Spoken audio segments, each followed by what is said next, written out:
So, yesterday at Clash at the Castle, Roman Reigns retained his championship over Drew McIntyre.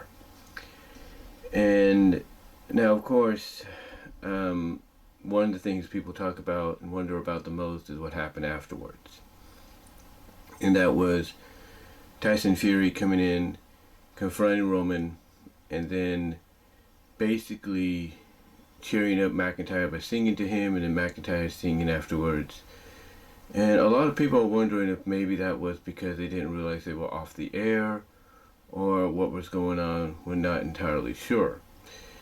But it does paint Drew kind of, in a lot of people's eyes as kind of looking ridiculous. Like, why would you want to, be happy about, losing or whatever?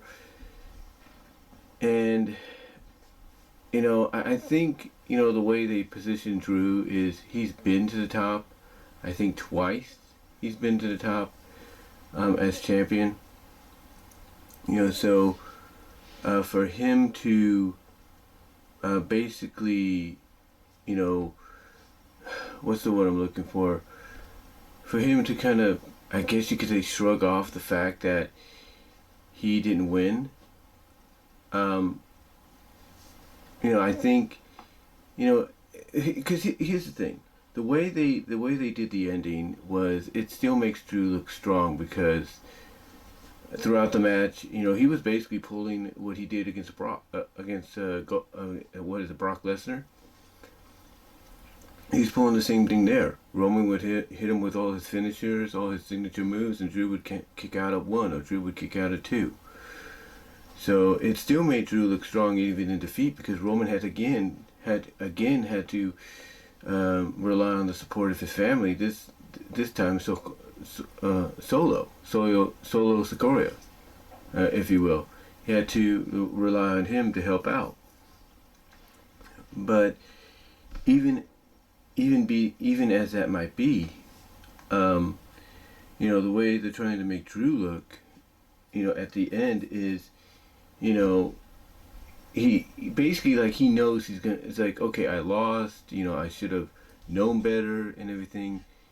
And what it does is it opens the door potentially for a rematch at Extreme Rules with a stipulation of some kind, or it sets up a triple threat, maybe a fatal four-way at Extreme Rules involving McIntyre, involving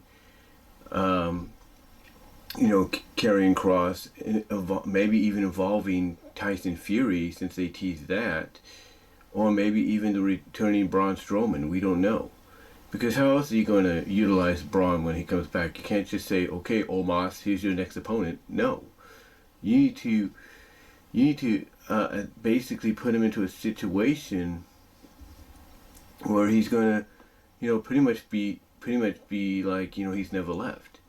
Now, they could insert him into the match again, into a feud with Lashley, after his match with Miz on Monday, which is a steel cage match. They could insert him against Lashley. That would be something. We haven't really seen Lashley and Strowman that much. That's kind of fresh. So, it kind of depends one way or another exactly how they're going to utilize him. That in the future when he returns on Monday, which is being reported. Now, with that said, the one talking point that people, come away with this is, when is this going to end? When is Roman going to drop these titles? Why is WWE dragging this out? Why didn't they just do a title change here in Cardiff, knowing the support that Drew had? Why didn't they do it? Does Roman have all that pull politically backstage that he, that knowing this would be the right business decision, he's like, nah, I'm not going to do it. I'm going to keep waiting. It's like, okay, fine, you got your way here again, but how much longer are you going to keep getting your way? How much longer are you going to, avoid dropping these belts? And, I understand people's frustrations. I do. Because it's like, you're putting Roman up against all these different opponents, and he's going right through them. Whether he has controversially or whether or not he does it controversially or on his own, he's going right through them. And it's making, it's making people wonder exactly what is it going to take. You know what I mean? Yeah, it does make the championships feel more prestigious because the longer somebody like Roman, holds them, the more you have to, basically as a company, have to come up with, different opponents or different scenarios to try to make it feel like this could be it. And again, whether Roman has political pull backstage where it's like at the last second he can decide, nah, not going to do it, not going to drop him, then yeah, that's something that needs to come to an end. And hopefully Triple H and Stephanie make that, abundantly clear to him that, yeah, Cardiff was the last time you're going to pull this stunt, or this is going to be the last year that you're going to pull this stunt, and WrestleMania is when, then, WrestleMania on night 2 is going to be the night you drop the belt, or at least on both nights you're going to drop both of them in the individual matches. We don't know, but it is kind of getting on a lot of people's nerves. I mean, even just Alex, and I haven't watched JD's review yet, but just Alex, he does understand why they did it, because apparently there's only one name being thrown about that's going to get those belts off of him, and that's Cody. And when Cody comes back and how they set it up is up in the air, but apparently Cody's name is the one that's pretty much been locked in even before Vince had to step down as the one that's going to defeat Roman. And I'm sure that was part of the contract, that he signed. Like, hey, I come back, I'm the one that defeats Roman. If you can't get somebody else to defeat him in between that time frame, who then I can defeat later on, then I'm going to be the one that does it. So I'm assuming that that's what the payoff is. If they can't get the belt off Roman before this year is out, that is to go into WrestleMania next year and have Cody be the one that does it. But I don't know. I mean, it feels like the fans are getting and growing entirely impatient. Now, that's not speaking for the entire wrestling fan base, because there's a lot of wrestling fans, WWE, AEW, you name it, that love Roman as champion. They love the fact that he basically is a champion that even though he's a heel, he's a cool heel. Like, yeah, as long as I win, that's all that matters.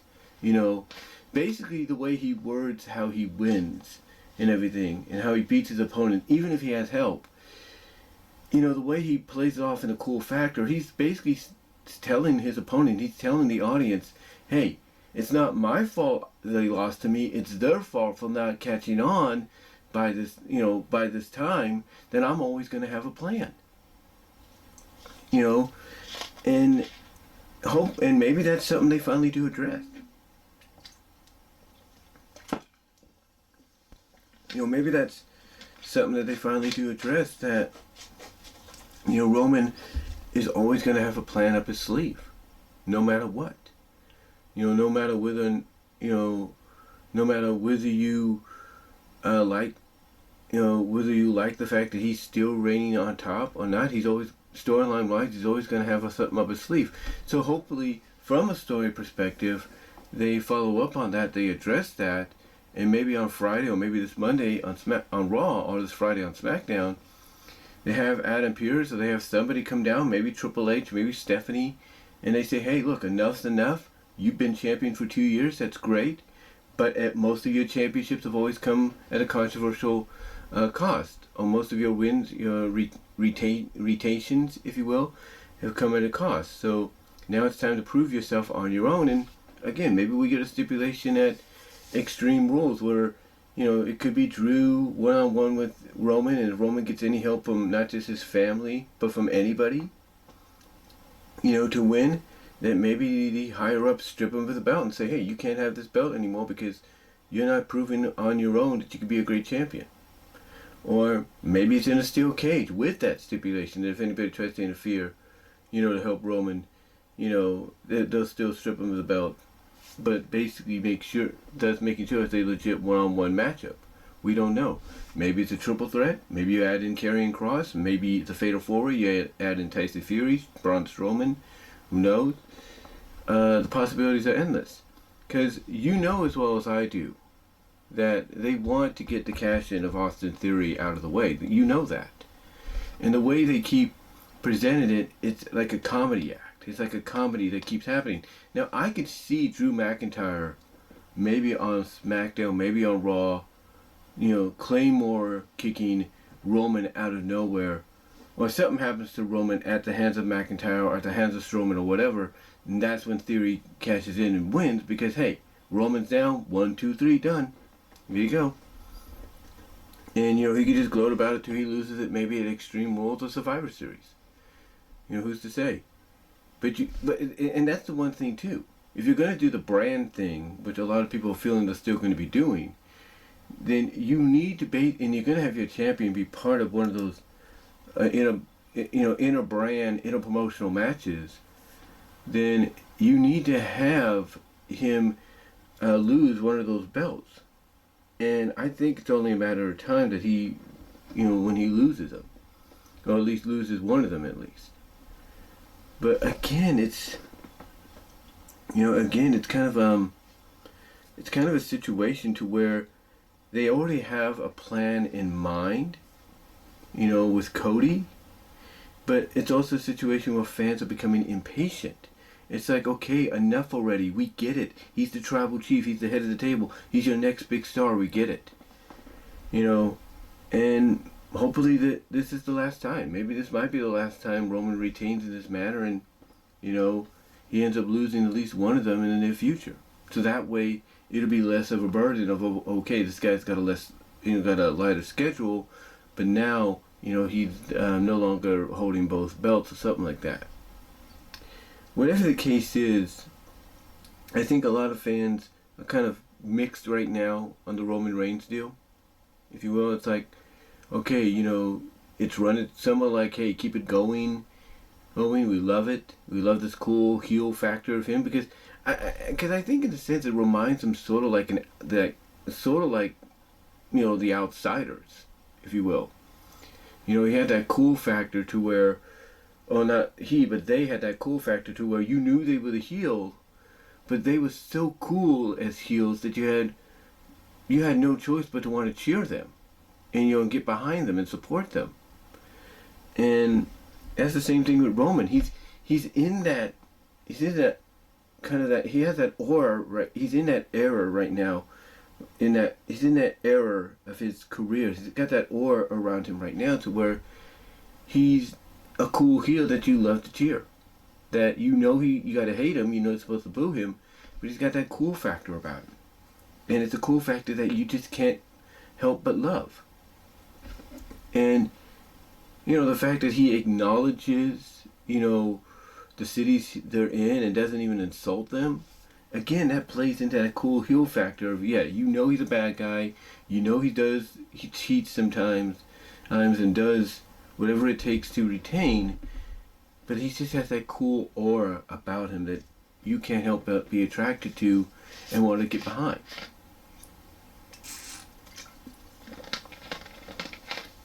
Excuse me, that was my lips drinking this. But like I said, you can't help but get behind. You really can't. But, we'll have to see what they do. I mean, they have basically the rest of this month. They have the rest of October. They have November. They have 4 months. This month just started, so 4 months in total to decide on what they're going to do. Whether they're going to keep the belts on Roman, let him go into Mania and drop both of them on 2 individual nights, or you have him drop at least one of them to somebody off on Raw or SmackDown. Whether it's Austin Theory through a cash-in or whatever. So we'll see what they do, but yeah, the fan base, the Roman Reigns 2-year reign, I mean, I'm glad he's getting that run because not many people could say they've done that. I mean, the last person that's ever had a reign like that, as far as I know, was CM Punk. Yeah, CM Punk had a reign that was close to that, 400-something days. Roman's broken that now.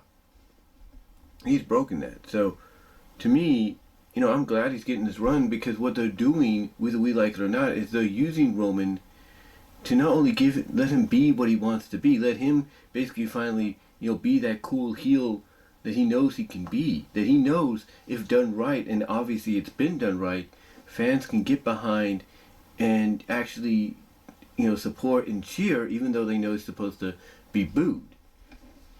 And again, that's the cool heel factor about him. It's like, yeah, we know we're supposed to boo this guy, but is there something cool about him that we can't hate, So, so I get that, again, fans are kind of like mixed right now about the whole situation, because some are growing impatient and some are cool with it. Some are like, hey, just let it be, let him have this reign, because what it does, as I was trying to say, is it, through Roman, being this way now, it establishes, and puts a lot more prestige on these titles, more so than they've ever had, because now, the question, just like in the old days, comes around of who do you get to dethrone him? Who's next?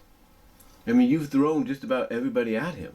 Now you've got Karrion Kross waiting in the wings. You got a rematch with Drew happening. You got a potential cash-in successfully by on at least one of the titles by Austin waiting in the ring. Austin Theory waiting in the rings. You got Strowman possibly as a contender now. Fury maybe as a special attraction. Who knows? There's a lot of directions they can go in the next 4 months. This month included. Decide whether or not they're going to have him drop one, if not both belts, or have him hold on to them to at least Mania, and to drop them individually on both nights.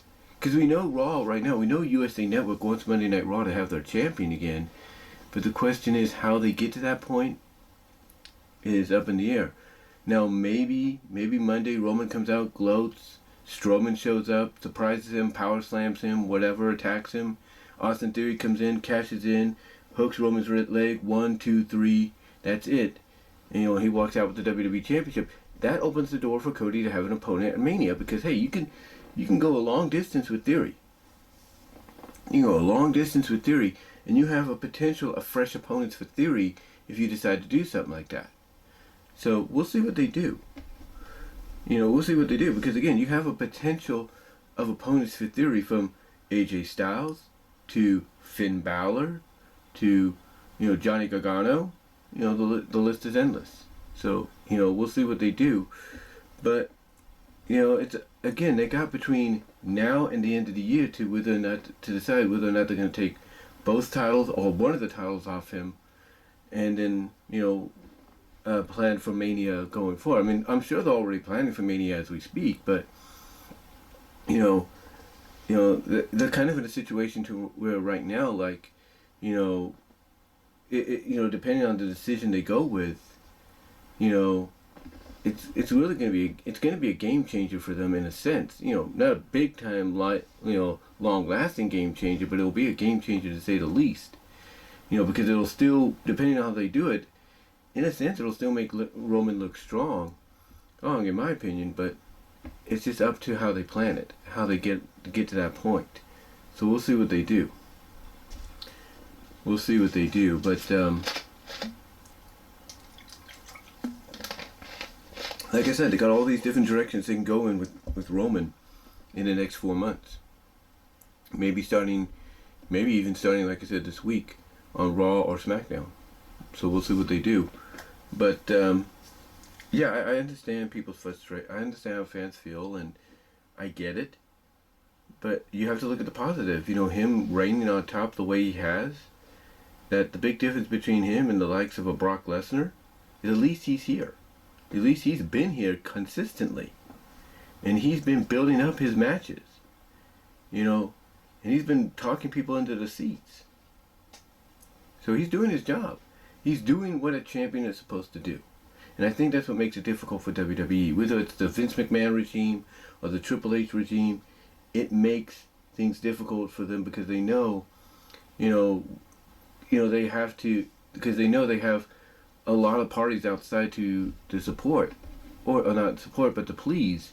And one of them is USA, and USA wants that championship back on their show. How they get to that point, again, is creatively up to Triple H and his crew on how they do it. So we'll see what happens. But right now, I look at the fact that Roman being on top is a good thing for them. Roman being the champ right now is a good thing, and I would just wait and see how things pan out. And also, I want to make this perfectly clear in closing. If you guys thought that Roman was going to lose at Cardiff, even though the setting was perfect, obviously you haven't watched wrestling as long as myself, OTR Central, JD, or anybody has. I mean, yeah, JD thought the setting was perfect too, don't get me wrong. But as an old school wrestling fan, I know that anytime the champion or the challenger gets the upper hand, basically the final say on the go-home show of a program like Raw or SmackDown, or even back in the day, Superstars of Wrestling Challenge, or even the SummerSlam Spectaculars, or the Countdown, or the Survivor Series Showdown specials they used to have. Anytime the champion or the challenger got the upper hand on their opponent, then usually what that meant is the opponent that they got the upper hand on is going to win. So when Drew got the upper hand on Roman and the Bloodline on SmackDown on Friday, even though it was taped, that basically should have told you right there, oh, Roman's retaining. Because it's an old school mentality, it's an old school wrestling trope that anytime the champion or the challenger gets the upper hand on each other, in a sense, on the go-home program before the big pay-per-view, the big, wrestling event, that usually means the person they got the upper hand on is going to win. So if the Bloodline would have gotten the upper hand on Drew, like they did a couple weeks ago, then Drew obviously would have been the one to win. We all know that. Like if Clash was held the Saturday after 2 weeks ago when Drew got annihilated by the Bloodline on SmackDown, then Drew would have won in Cardiff. We all know that. We all know that. I mean, it's only a rare occasion where the person that gets the upper hand on the go-home show before a big event will end up walking out victorious. But usually when the person that gets the upper hand on their opponent in the main event, whether it's a challenger or champion, on the go-home show, when they get the upper hand, and that usually most of the time means they're going to lose. It's an old school wrestling trope that I know some people feel is tiresome and shouldn't be always used, but that's how things go. That's kind of what makes it predictable. Not all the time, but most of the time, in my opinion. So, yeah, even though the setting was perfect for Drew to win, I think we should have known that when he attacked and laid out the Bloodline on SmackDown on Friday, that pretty much told us right off the bat he was losing. We just should have saw that coming. But anyway, though, guys, I just wanted to come on here, do this little video on, the whole Roman Reigns reign as champion for the past 2 years, how people have felt about it, what directions they could be going as we head towards the end of 2022 and into 2023. With Roman, how they can get one of the titles off him potentially in the future, stuff like that. Who potentially could be the one that does it, and how they get to that point. I just want to come on here and let you guys know about that. Not know about that, but kind of give you my thoughts on it. And until then, let me know what your thoughts are. Comment below, live chat during the premiere, like the video. And I will talk to y'all later. Peace out. I'll talk to you later.